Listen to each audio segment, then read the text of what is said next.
रामाधिष्ठितानां राणापिर्पुगनानि नराधामा मायापयापहृतज्ञाना आसुरा भावमाश्रिता। इसका हिंदी अर्थ है, माया के द्वारा जिनका ज्ञान हरा गया है वे आसुर भाव का आश्रय लेने वाले और मनुष्य में तथा नीच पाप कर्म करने वाले मूल मनुष्य मेरे शरण नहीं होते। ये भगवद गीता का 7वां अध्याय श्लोक नंबर 15 है। व्याख्या है इसकी, जो दुष्कर्मती और मूढ़ होते हैं वे भगवान के शरण नहीं होते। दुष्कर्मती वे होते हैं जो नाशवान परिवर्तनशील प्राप्त पदार्थ के ममता रखते हैं और अप्राप्त पदार्थों की कामना रखते हैं। कामना पूरी होने पर लोभ और कामना की पूर्ति में बाधा लगने पर क्रोध पैदा होता है। तो इस तरह से जो कामना में फंसकर व्यभिचार और शास्त्र निषिद्ध विषयों का सेवन करते हैं, लोभ में फंसकर झूठ कपट विश्वासघात बेईमानी आदि पाप करते हैं, क्रोध के वशीभूत होकर द्वेष वैर आदि दुष्वार भावों को हिंसा आदि पाप करते हैं, वे दुष्ट करती हैं। जब मनुष्य भगवान के सिवाय दूसरी सत्ता मानकर उसको महत्व दे देते हैं तभी कामना पैदा होती है। कामना पैदा होने से मनुष्य माया से मोहित हो जाते हैं और हम जीते रहेंगे और भोगते रहेंगे, यह बात उनको जंच रही है। इसलिए वे भगवान के शरण नहीं होते परंतु विनाशी वस्तु पदार्थ आदि के शरण हो जाते हैं। तमोगुण की अधिकता होने से सार ऐसा नित्य अनित्य सत्य असत्य ग्राह्य त्याज्य कर्तव्य कर्तव्य आदि की तरफ ध्यान देने वाले भगवद्गीता मनुष्य मूढ़ हैं। दुष्कृति और मूढ़ मनुष्य परमात्मा की तरफ चलने का निश्चय ही नहीं कर सकते, फिर वे परमात्मा की शरण हो तो कैसे हो सकते हैं। नराधामा का कहने का मतलब है कि वे दुष्कृति और मूढ़ मनुष्य दोनों पशुओं से नीचे हैं। पशु तो फिर भी अपनी मर्यादा में रहते हैं, पर ये मनुष्य होकर भी अपनी मर्यादा में नहीं रहते। पशु तो अपनी योनि होकर मनुष्य योनि को तरफ जा रहे हैं और ये मनुष्य होकर परमात्मा की प्राप्ति करने के लिए मनुष्य पाप न्याय आदि नरकों के पशुओं की तरफ जा रहे हैं। ऐसे मूढ़तापूर्वक पाप करने वाली प्राणी नरकों के अधिकारी होते हैं। ऐसे प्राणियों के लिए भगवान ने कहा है कि द्वेष रखने वाले मूढ़ों को संसार में नराधम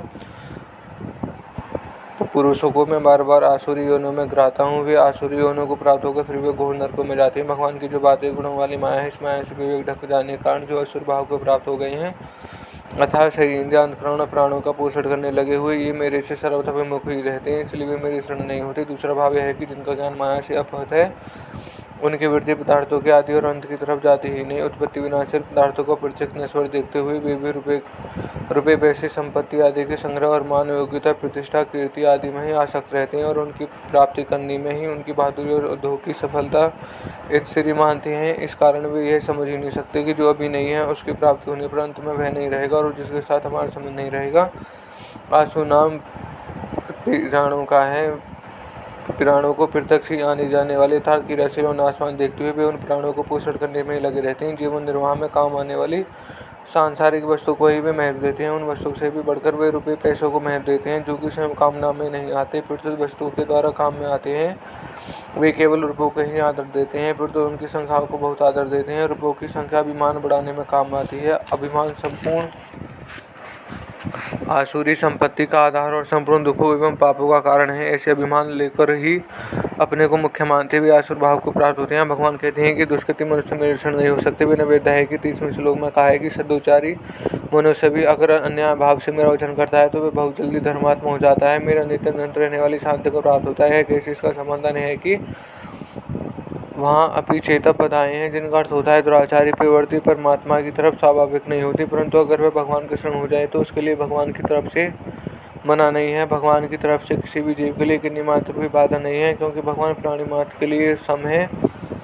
उनका किसी भी प्राणी में राग द्वेष नहीं होता। दुराचारी से दुराचारी मनुष्य भी भगवान के द्वेष का विषय नहीं है।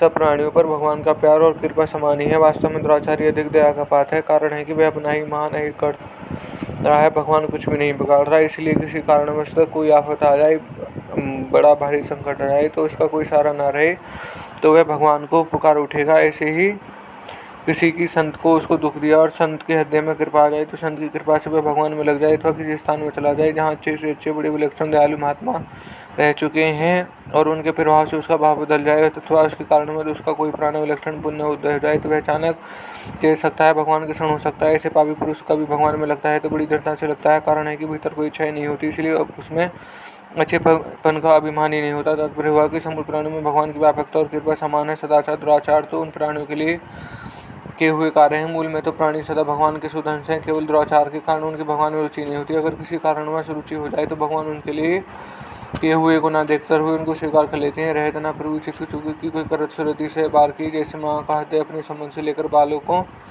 बालकों पर समान ही रहता है। उनके सदाचार दुराचार से उनकी प्रतिमा का व्यवहार तो विषम होता है, पर हृदय विषम नहीं होता।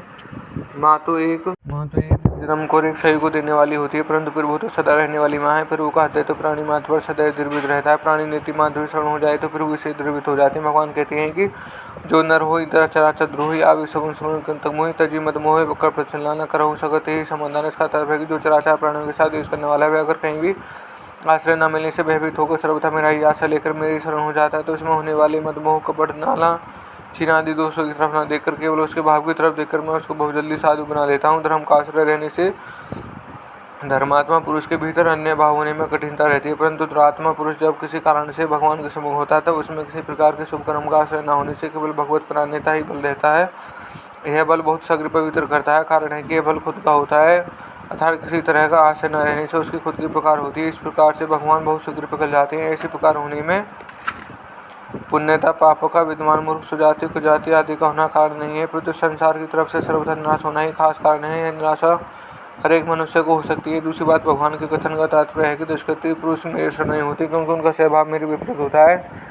उनमें से अगर कोई मेरे शरण हो जाए तो मैं उनसे प्यार करने के लिए हरदम तैयार हूँ। भगवान की कृपालता इतनी विलक्षण है कि वे भगवान भी अपनी कृपा के वश होकर जीव का शीघ्र कल्याण कर देते हैं। अतः यहाँ कहते और वहाँ के प्रसंग में विरोध नहीं होता है, परंतु इसमें भगवान की कृपालता ही प्रकट होती है। सुकृति और दुष्कृति का होना उनकी क्रियाओं पर निर्भर नहीं है, परंतु भगवान के सम्मुख और विमुख होने पर निर्भर जो है वह भगवान के सम्मुख है वह सुकृति है, और भगवान से विमुख है दुष्कृति है। भगवान के सम्मुख होने का जैसा महात्म्य है वैसा महात्म्य सकाम भावपूर्वक किए गए यज्ञ का दान तप तीर्थ व्रत आदि शुभ कर्मों का भी नहीं है। यद्यपि यज्ञ दान तप आदि क्रियाएं भी पवित्र हैं, जो अपने को सर्वथा अयोग्य समझकर और अपने में किसी तरह की पवित्र न देकर अर्थ भाव से भगवान के सम्मुख रो पड़ता है, तो उसकी पवित्र भगवत कृपा से बहुत जल्दी होती है। भगवत कृपा से होने वाली पवित्रता अनेक जन्मों में किए हुए शुभ कर्मों की अपेक्षा बहुत ही विलक्षण होती है। इस तरह शुभ कर्म करने वाले सुकृति भी शुभ कर्मों का आश्रय छोड़कर भगवान को पुकार उठते हैं, जो उनके कर्मों का शुभ कर्मों का आश्रय न रहकर भगवान का आश्रय हो जाता है। केवल भगवान के आश्रय होने के कारण वे भगवान के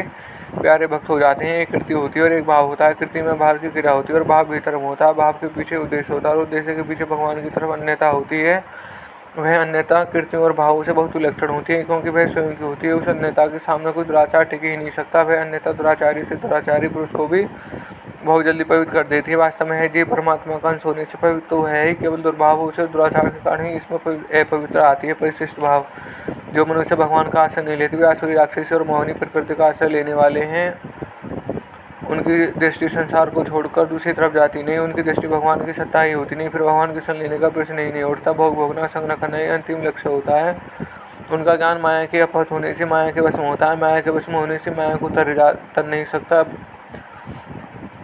माया ने अपद का तात्पर्य है कि माया के कारण मनुष्य को विवेक शक्ति तिरस्कृत हो गई। वे मनुष्य माया में ही रचे पचे रहते हैं, अर्थात भोग भोगने और संग्रह करने, शरीर को सजाने, मकान की सजावट करने आदि में ही लगे रहते हैं। वे शरीर के सुख आराम देने वाली वस्तु को ही नया नया आविष्कार करते रहते हैं और उसको विशेष महत्व देते हैं। ऐसे नित्य परिवर्तनशील वस्तु को जानने वाले लोग नित्य परिवर्तनशील तत्व को कैसे जाने, क्योंकि उधर उनकी दृष्टि जाती नहीं, जा सकती ही नहीं। संबंध पूर्व श्लोक भगवान ने कहा है कि दुष्कृति पुरुष में शरण नहीं होती, तो फिर वे शरण कौन है अब आगे के श्लोक में बताते हैं और यह श्लोक समाप्त होता है। धन्यवाद।